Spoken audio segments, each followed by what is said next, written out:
What's up, guys? It's Bleach527. Eliminate from heaven. Well,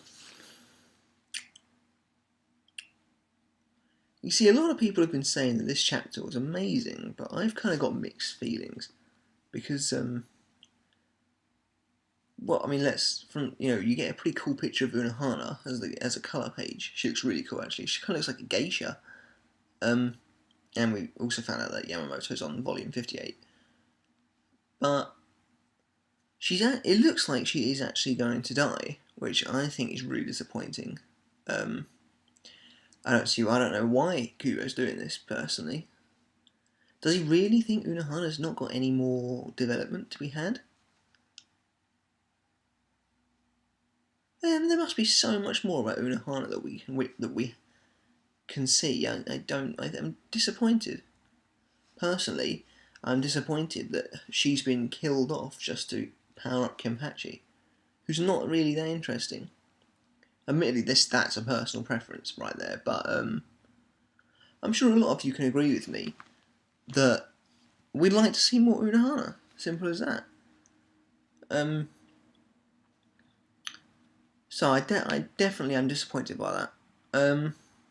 However, on the upside, I thought it was quite interesting that, KENPACHI just stabbed her through the neck, and then he's like, please don't die, please don't die. She kind of is like falling backwards. She basically says, admittedly, things will be easier for you again now. However, you now have enemies to fight and friends to argue with, and admittedly the friends to argue with was a bit weird because they showed Renji, and it's just like, well, why not show Ikaku or Yachiru? Renji makes a bit of a weird choice. But, yeah, and then basically she says, and you now have your partner that has awakened with you. And I was like, what the hell? And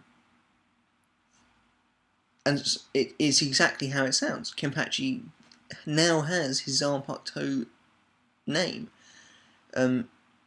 He still doesn't know who's talking to him. He's like, who are you? And then it says, I've been watching you this whole time.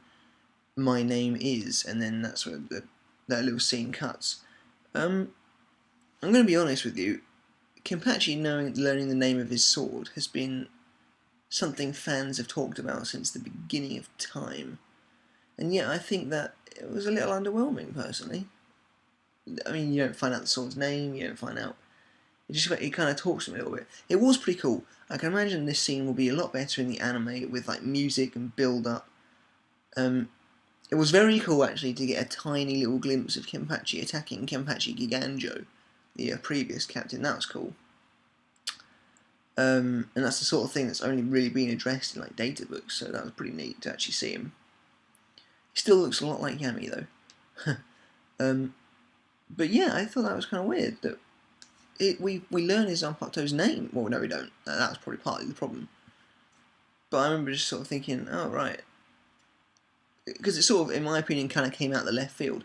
It does make a lot of sense though, in that if you think about it, when KENPACHI fought Unohana when he was a little kid, after he started suppressing himself, he was probably also pushing down on zanpakuto voice. So now that Unohana has unshackled him, the voice has come back, and it's talking to him again. Fine, it makes sense. It does make some sense, I suppose. As for what kind of zanpakuto he's going to have, I think it'd be very ironic if he actually had a healing zanpakuto and then brought Unohana back to life. I'm not sure I'd really like that, though. I don't know. I mean, is he just going to have a melee type zanpakuto, or after all this, is he actually going to have... The thing is, he was in constant release Shikai, so unless it somehow looks slightly different, we've already seen his Shikai.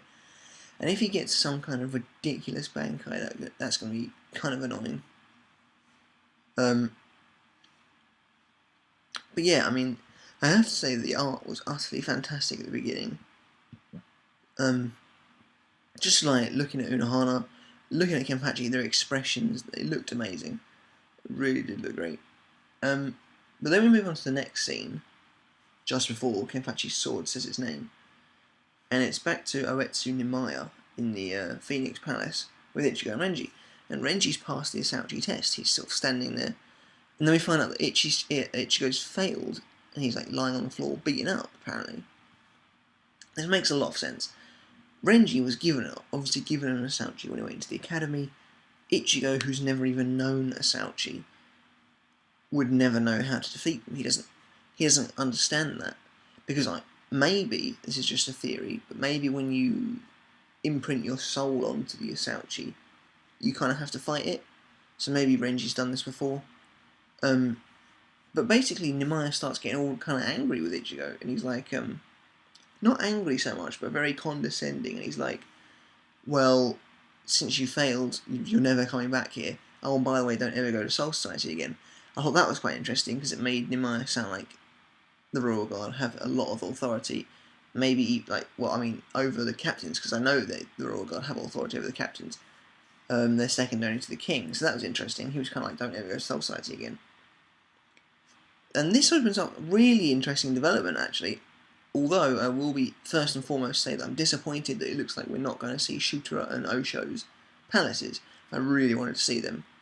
Unless Renji goes on his own, but that'd be a bit weird. However, this is interesting because Ichigo naturally gets really upset, and he's like, he charges at Ouetsu at one point. And Ouetsu says that he's not going to remake Zangetsu for him, and he's not going to do any of that, because at the end of the day, Ichigo's a fake Shinigami, which, is technically true, especially after he regained his powers, because he's just kind of going off everyone else's strength. So that was kind of crazy, actually. I quite like that a bit. The art was not that great, I thought, though, this section. It was kind of dark and confusing, very little background. I mean, I know Kubo usually does that, but it's kind of bugged me, this Ouetsu Palace, because it doesn't have a lot of background at all, just black pages. But Ouetsu himself looks pretty neat as usual. Ichigo jumps at him, and Ouetsu sort of shoots these two lights at him that take him and transport him. I thought in a very similar manner to the Quincy Shadow technique. So what do you think about that? Let me know in the comments below. So Ichigo disappears, and Ouetsu's like, you might never be able to come back here again. Which makes me wonder, what was the big reason Osho wanted to bring Ichigo to the palace in the first place? And it also makes you wonder how kind of dragged out this Royal Palace section is going to get. I mean, I presume now that because Ouetsu says it's time to learn about your roots, I presume Ichigo's going back to maybe Karakura, finally speaking to Isshin. That would be amazing. With Ouetsu saying it's time for you to learn about your roots, I personally think that'd be a really good excuse to bring in Turn Back the Pendulum 2. Yeah, that's kind of the end of the chapter, really. Ouetsu says you might never be able to come back, and he's just kicked Ichigo out of the Royal Realm by the looks of things. So, yeah, that's pretty crazy. But it leaves the door open for lots of really cool developments. So that's the end of the chapter. The first half, Kenpachi, meh. Why did Unohana have to die? That was a bit stupid. Him learning his Zanpakuto's name is cool. That's development, but it was underwhelming for something that could have been so major. The art was pretty amazing, though. Second half, very plot related, really awesome. Has the potential to lead up to a lot of really cool developments. We may finally learn the truth about Ichigo's birth, all this sort of thing. Art was kind of subpar, though. So I'm going to give this chapter an 8 overall. Let me know what you think in the comments below. What do you think about Ichigo going to find out about his roots? Seriously, that could be potentially really cool. But I know what you all want to talk about. What do you think about Kenpachi finally learning the name of his Zanpakuto? But also, guys, what do you think about Unohana kicking the bucket? Do you think that maybe it was a bit of a waste? Or are you happy with this? Because she did have quite a nice send-off. But at the same time, yeah, disappointed. But yeah, 8 out of 10. That's my review for Bleach 527. And I'll catch you guys soon. Don't forget to subscribe. See you then.